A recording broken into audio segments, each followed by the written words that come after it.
राहुल नार्वेकरजी विधानसभेचे अध्यक्ष हे निकालामध्ये जे विधानमंडळाच्या नियम परंपरा आहे, कायदे आहेत,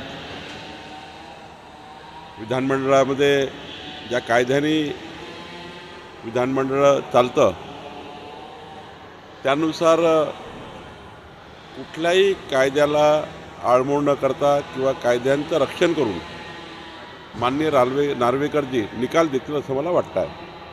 ज्या पद्धतीने 2-3 दिवसापूर्वी नार्वेकर एकनाथ शिंदेना भेटले होते तेव्हापासून सातत्याने टीका केली जाते। उद्धव ठाकरे तर म्हणतात की न्यायाधीशाने जाऊन ज्याच्या विरोधात निर्णय द्यायचा त्यांना भेटण्यासारखा हा प्रकार आहे। विधानसभा अध्यक्ष जेव्हा सीटवर असतात तेव्हा ते कायदेशीरपणे काम करतात, पण विधानमंडळाच्या बाहेर ते आमदार आहेत आणि आमदार म्हणून आपल्या मतदारसंघातले कामं करणे, आमदार म्हणून त्यांच्या मतदारसंघाच्या समस्या सोडवणे हे क्रमप्राप्त आहे आणि त्यामुळं ते एकनाथ शिंदेजीला भेटले किंवा देवेंद्रजीला भेटले ही रूटीन प्रक्रिया आहे। त्यामुळं या भेटण्याचा आणि निकालाचा काही संबंध येत नाही असं मला वाटतं। ठाकरे गटाकडून अशा प्रतिक्रिया येत आहे की जेणेकरून त्यांच्या विरोधात निकाल लागणार आहे। ते म्हणतात की दिल्लीवरनं सगळं सेट झालेलं आहे निकाल। पहा, जेव्हा अपयश येतं किंवा अपयशाचं खापर फोडायचं असतं तेव्हा महाराष्ट्रात एक नरेटिव्ह सेट करण्यात येतं। आपले गुन्हे, आपले पाप लपवण्याकरता दुसऱ्याच्या माती खापर फोडणे हा सर्वात चांगला उपाय असतो आणि म्हणून असं होत असतं।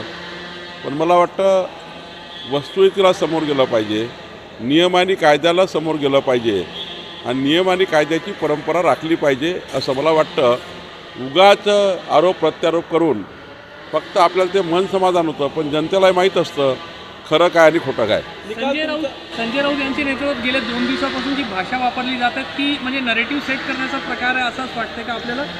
100% जेव्हा त्यांना वाटतं की आम्ही अपयशी होणार आहोत, जेव्हा अपयश माणसाच्या जीवनामध्ये येतं तेव्हा दुसऱ्याच्या माथी मारून आपल्याला तेवढा वेळ काढता येऊ शकतं, पण सत्यता ही सत्यता असतं, नियम हे नियम असतात, कायदे हे कायदे असतात। काही वेळापुरता तेवढा एक नरेटिव्ह सेट करतात की हे आमच्या विरुद्ध झालं, हे अशामुळे झालं, केंद्रावरनं आहे, दिल्लीवरनं आहे। त्यामुळं काही दिवसाकरता हे ठीक आहे, पण हे जे काही निकाल येतात ते नियम आणि कायद्याने येतात।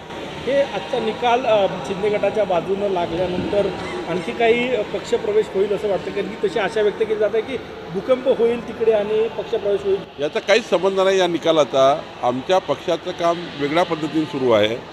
मोदीजींच्या नेतृत्वातल्या केंद्र सरकारच्या 10 वर्षाच्या कामाचं संपूर्ण मूल्यमापन जनता करते आहे आणि 21व्या शतकातला नवभारताचं निर्माण आणि 24 ते 29 या काळामध्ये भारत हे 3ऱ्या क्रमांकाची आर्थिक महासत्ता होण्याकडे निघाला आहे। चायनासारखा जो अत्यंत आपला विरोधी देश आहे तो सुद्धा आता म्हणायला लागला आहे की मोदीजी आत्मनिर्भर भारताकडे निघाले आहे आणि त्यामुळं जगाचा विश्वास मोदीजीवर आहे, विश्वास मोदीजीवर आहे।